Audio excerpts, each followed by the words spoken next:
This is my first video on my Casting Shadows series, and it's about shadows and reflections. Check out my book on Amazon, Ellen's Guide to Casting Shadows.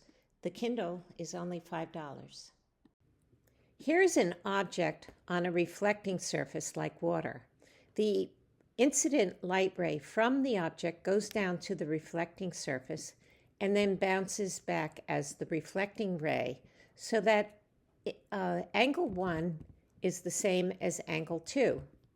The eye follows this reflecting ray down, so it thinks that the object is below the water here and is an upside down version of the actual object. Here we see the reflection of a tree that's close to the lake and also next to a reflection of a mountain that's far away. So how do we know where to place the reflections? Well, the only way to do it is to look at the side view. And so here's the eye, and here's the tree on the other side of the lake. And the top of the tree reflects closer to the eye than does the bottom of the tree. And as a result, we see an upside down tree. Now, what about this distant tree? Where does that go? Well, you just follow it down till it reflects to the eye, and you'll see that it's above the nearby tree. So this would be what the eye would see. Shadows are caused by the lack of direct light. In other words, these buildings block the light from getting to these shaded areas. In contrast, reflections are from bouncing light. So the light will come hit the bird, then it will go down to the water, and then it will go to our eye. The shadows are opposite the light source, so it varies with the position of that source. And here, the side of the glasses cause these shadows that radiate out because the sun is in the middle up here somewhere. Reflections, on the other hand, are always underneath the object like these yellow flames. So they vary with the position of the viewer. Shadows are best seen with matte or opaque surfaces, and we should see underneath.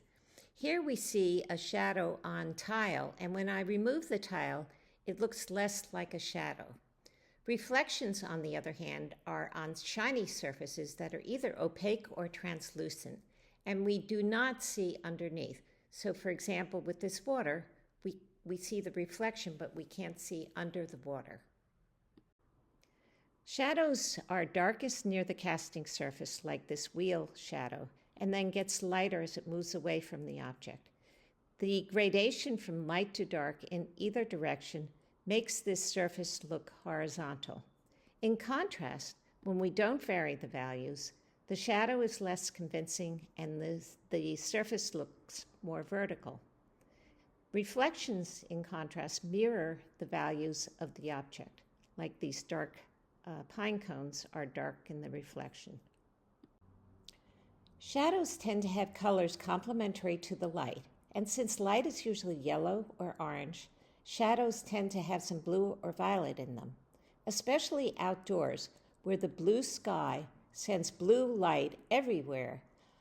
We don't see the blue tinge in the lit area because the sun is so much more powerful than the blue skylight that it eliminates any blue tinge in this lit area. So we see the blue mainly in the shadows and the shade. Reflections have the colors of the object, like green grass, and the light, like the yellow sun.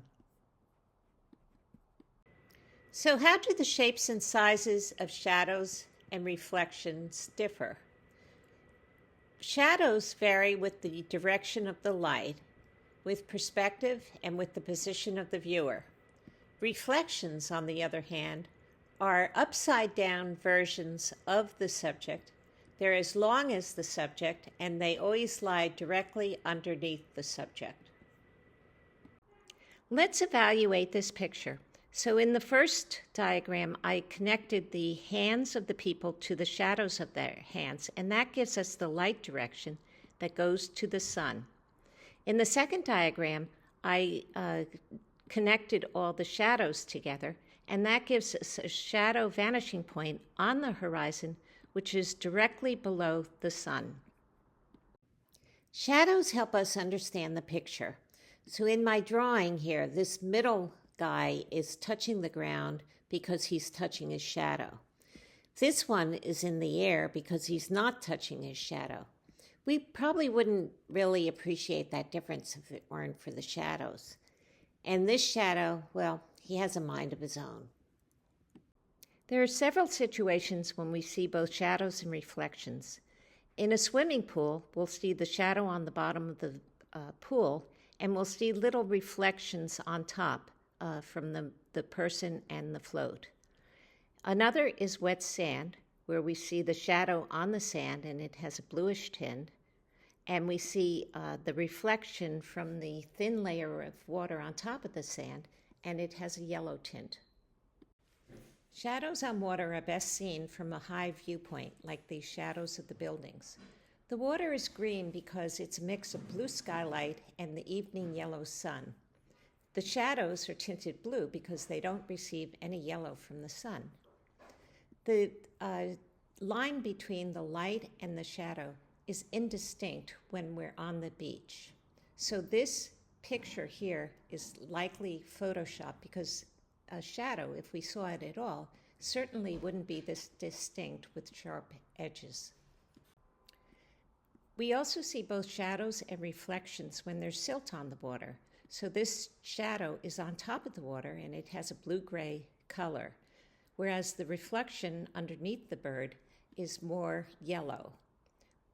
Another situation is translucent objects, as we discussed before, where the shadows radiate out like this, and the reflections are directly underneath the glasses.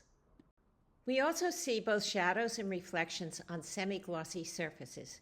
Since shadows are best seen on opaque surfaces and reflections are best seen on shiny surfaces, they're both attenuated on semi-glossy surfaces. We don't see either one very well. So here's a shadow, and you see a vague reflection of the person and a reflection of the light source. These are reflections because they're directly underneath the birds and they have a uniform value, whereas shadows would be darkest near the birds. In this case, the objects are on glass, so we see reflections of the object on the glass, but the glass lets most light pass through so that the shadows are now actually on the back wall.